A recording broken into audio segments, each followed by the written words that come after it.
Today, we all know that the Himalayan mountain caps are called the third pole, like the North Pole and the South Pole. And that ice cap feeds half the world's population through the Brahmaputra, the Indus, the Ganges, the Yangtze, the Yellow Rivers. And they feed China, Bangladesh, Laos, Cambodia, India, Pakistan, Bangladesh. And they're melting fast, caused by the livestock industry around the world.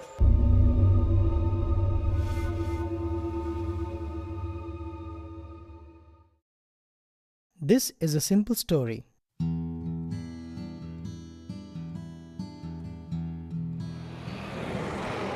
But not an easy one to tell.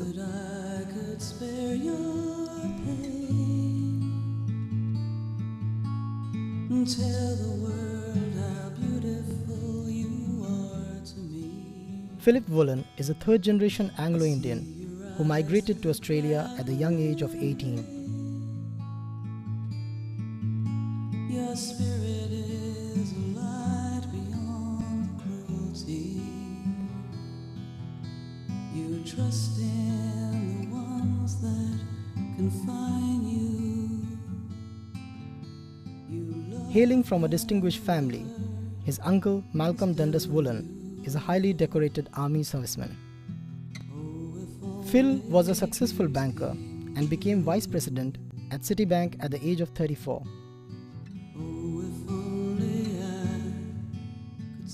However, his heart's calling lay into helping others rather than making money and worshipping mammon. Broken in a world that never knew your name.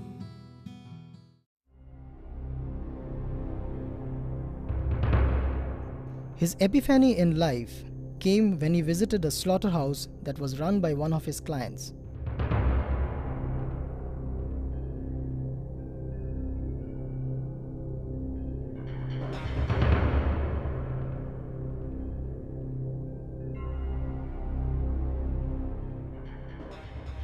It was a life-transforming experience, and he realized that the screams he heard in the slaughterhouse were the same as those of his father when his body was being ravaged by cancer, and those uttered by animals in numerous abusive situations.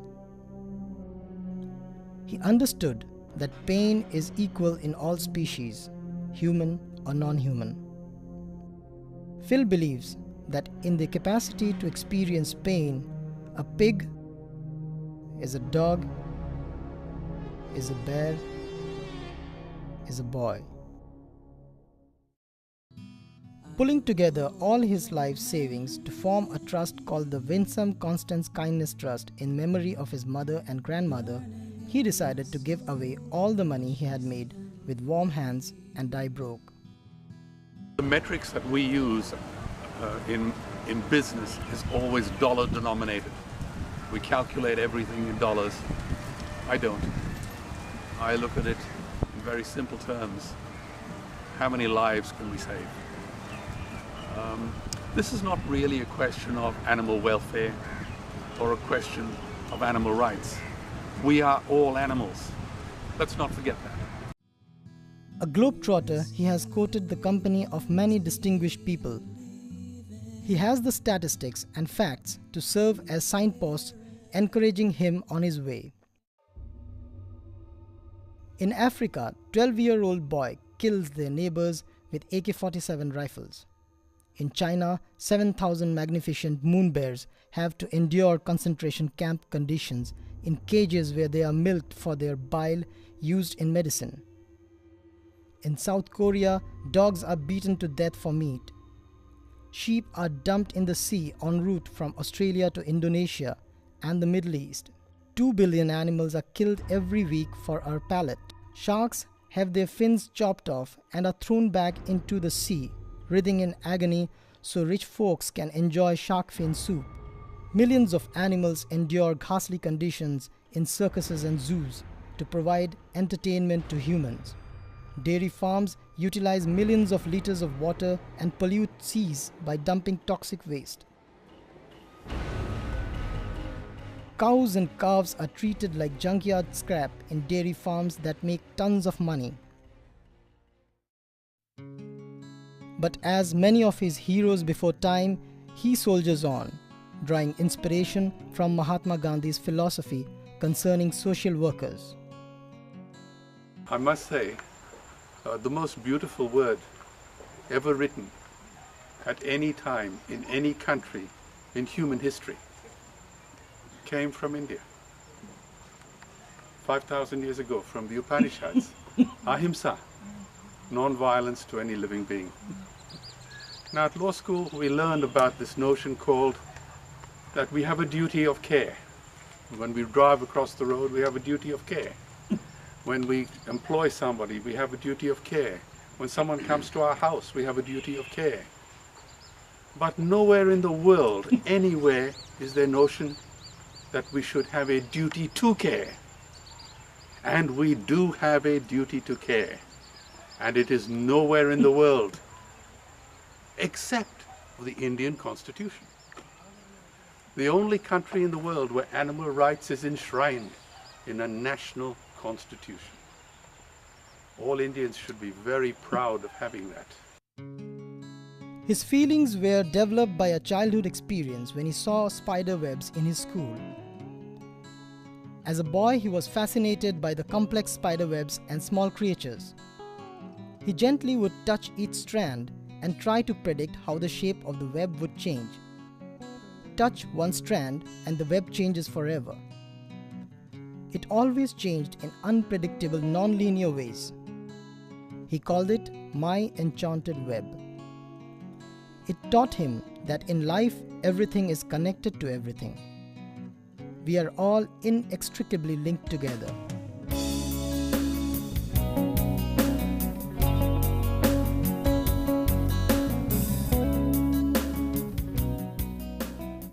In human history, only 100 billion human beings have ever lived. And yet we torture and we kill 3 billion sentient living beings every week. That is a crime of unimaginable proportions. And I see now that many politicians are bragging that India has the largest livestock herd in the world. That is no longer a measure of pride. We now know that greenhouse gas emissions from livestock through methane exceeds those of transport. That is cars, trains, buses, ships, the whole lot. Livestock is a lot worse. And methane is 24 times more potent than CO2.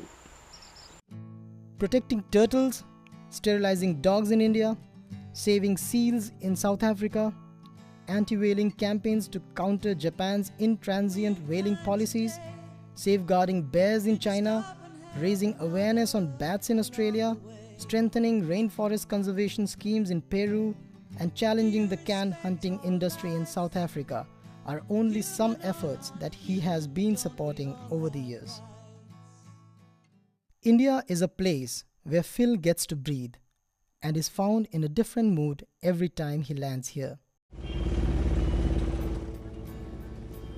I had the privilege to join Phil and his wonderful wife Trix at Visakhapatnam to experience their footprints of kindness in the country and try and understand the mantra.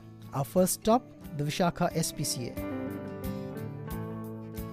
It is a proud moment for Pradeep Nath, founder of VSPCA and one of Phil's most trusted animal person here in India, to welcome the delegation of distinguished animal people from across the country who have been handpicked by Phil to experience kindness footprints. Very honored that you all could come over here, visit the place, and my thanks to Phil for making all this possible. Pradeep Nath is a former banker with a string of postgraduate degrees and diplomas. A dynamic, passionate and intense man whose heart lies in saving animals, he started the VSPCA in 1997 with a small corpus fund and has expanded his operations in the midst of tremendous odds. He has provided employment to many local villagers who have imbibed the kindness ethic.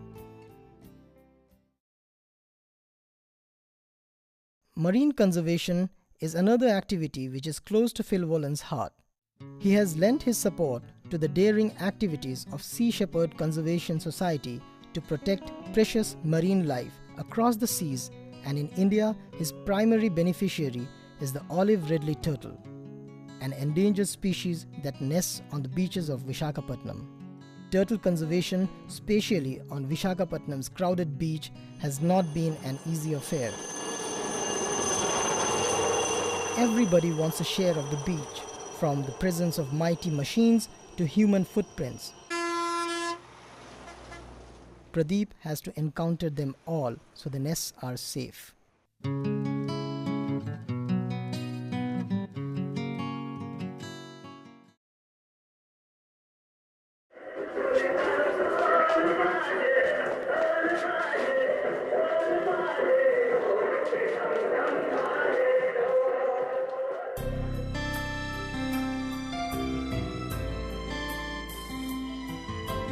Phil has worked tirelessly to help children all over the world.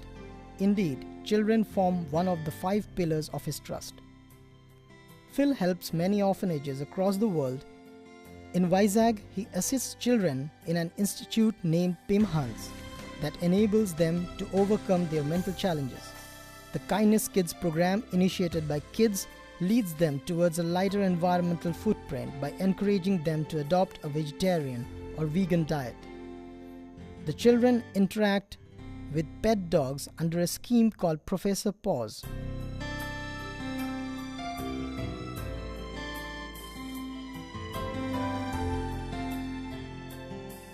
Animals have a therapeutic effect on children and help them gauge the interconnection our species has with all life. Phil's involvement with children is to breach the gap that exists among humans and other animals.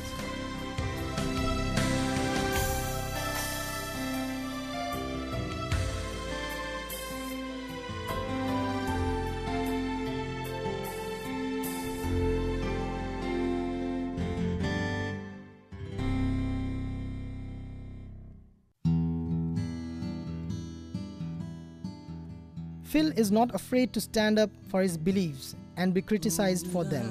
In essence, a private man, he has courted controversy as you would expect.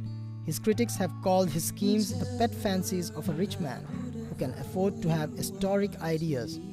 He has been described as impractical and unrealistic, and has been threatened personally and been vilified in the press.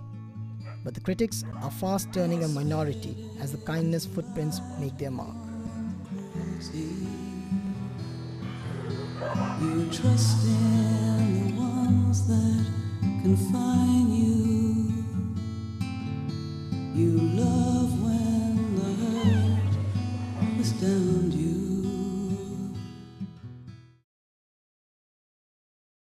The idea behind Kindness Farms is basically simple.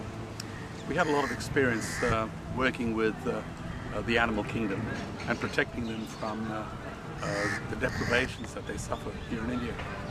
And we came up with the idea of buying certain quantities of rural properties and accomplishing all our objectives through alternative means. So you're going to be relocating all your animals from the shelter to here? Yes. I think in the first phase 300 cattle will come, Right. then 34 buffaloes, Yes.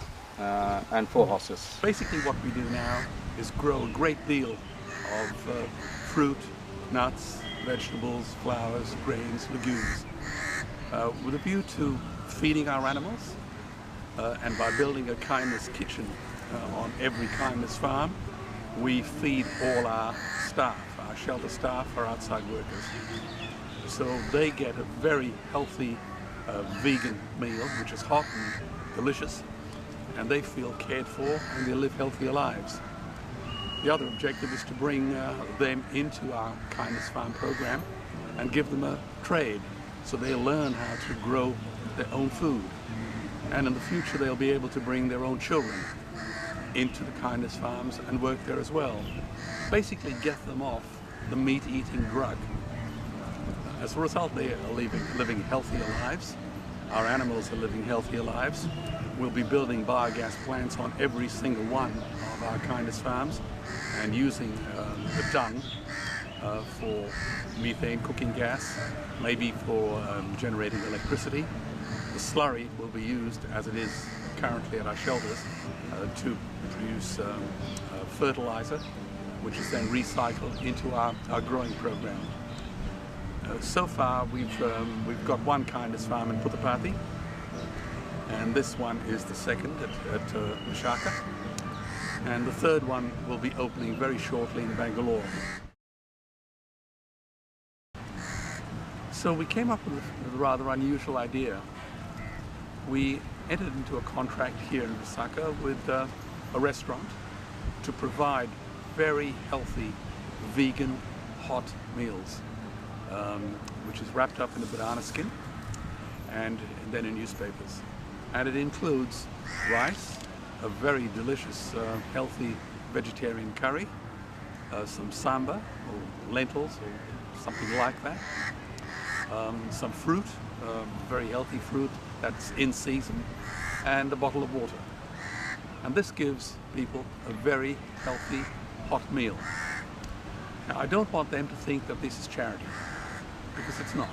नहीं अभी नया 1 साल होने आ रहा है। नहीं मदद बहुत कम करते हैं ना, सब बदमाशी की।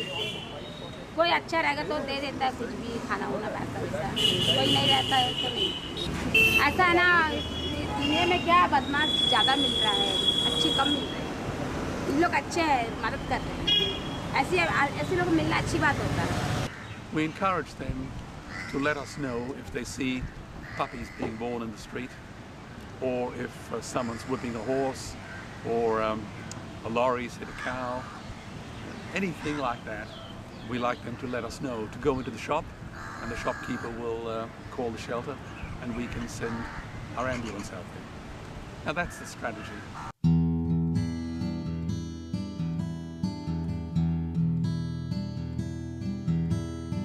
Oh, that I could spare your pain. This dog needed care, and on the road it will be killed. It also needs to be neutered, so it will have a nice life. And we're going to call this dog our kindness dog. He looks very much like a dog I had at home. Okay. Yeah, very much. My dog at home is named Sam. Maybe we should call him Sam too. Cruelty. You trust in the ones that confine you. Sammy would certainly miss being a road Romeo, for his life has changed, and changed for good. Oh, if only dreams came true. Get involved is the most important thing they can do. Now that they know the truth, they can no longer hide. Once they know the truth, they can't ignore the suffering of animals. So they must get involved. If they are not part of the solution, they are part of the problem. There is no choice. Unless you want to be totally ignorant or deliberately obtuse, you must take responsibility. And I don't mean just a very passive sort of way. The first thing you do is, of course, you become vegan. And then you tell your friends, and your friends' friends, and your family, and your school, and your work colleagues. And most importantly, you become an activist. If you're not an activist, you're being passive, almost to the extent of benign negligence. And I don't think we have that luxury anymore. We have got billions of animals out there screaming. We don't have the luxury of closing our eyes and shutting our ears. The time to act is now. You've rescued my heart and soul. You've wiped my tears and held me close. You've made me whole. When I was lost, you found a way to bring me home. And now I know there's people in the world that care.